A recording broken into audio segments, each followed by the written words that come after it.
Hello everyone, welcome back to the Awesome Physio YouTube channel.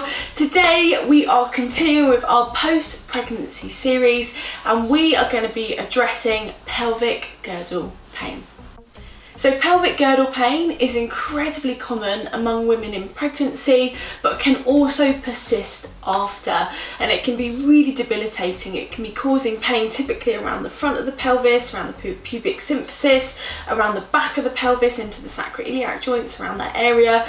It can also refer pain up into that lower back area and into the hips and even down into the legs. So you can have this horrible sensation of pain right around the pelvis. What it means for women is that they can have difficulty on walking, moving, stability, so any kind of one-sided activities can really impact pain through that area. So what we're going to be talking about today in today's video is how you can start to gently activate and fire up through your pelvic floor, through your deep core muscles, and gently add movement to help with the pain.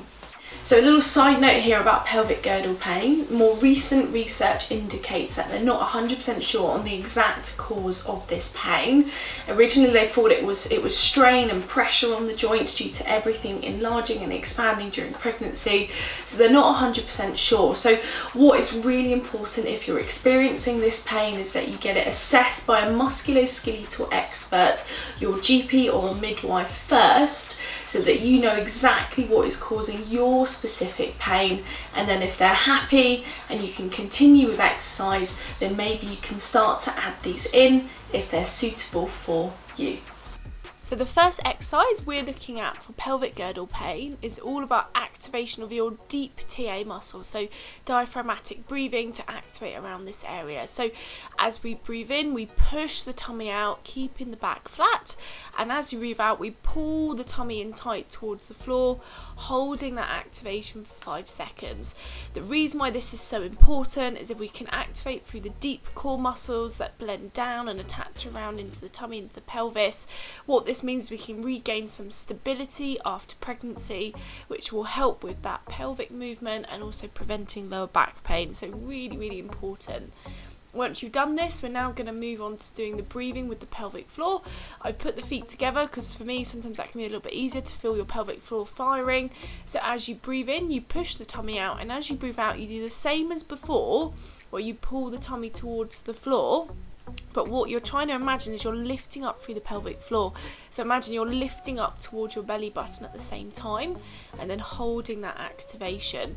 If you're doing this and you're struggling to fire into the pelvic floor, that's why we would recommend speaking to a musculoskeletal expert first to make sure there's no significant damage into the pelvic floor still, but you want to be able to feel that activation with breathing.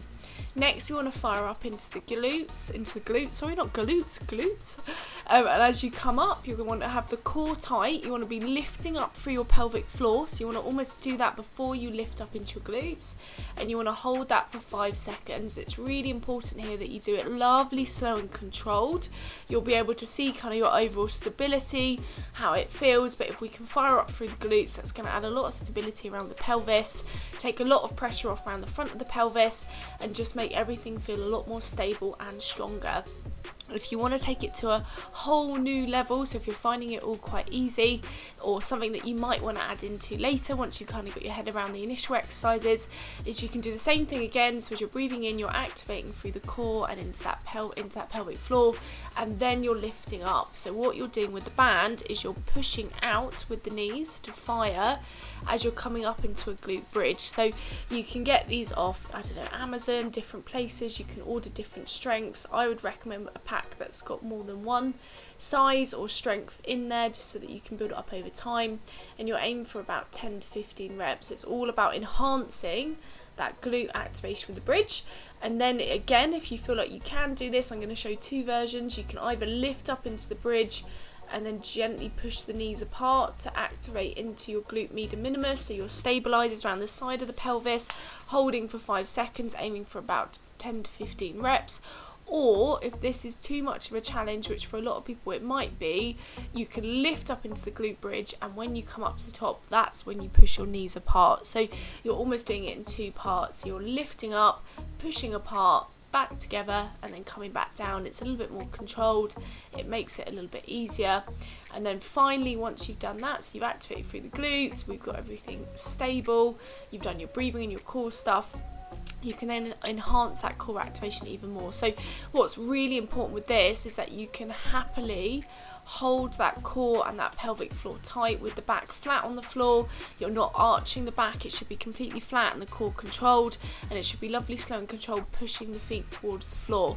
What you might find initially is just lifting the feet up off the floor might be a sufficient exercise to activate, and then you add the toe taps in later. If you feel like you can do this, aim between 10 to 15 reps on each side, slow and controlled. And with this whole routine, we'd recommend obviously definitely getting advice first, and then maybe adding it 1 to 2 times per week into your weekly exercise routine.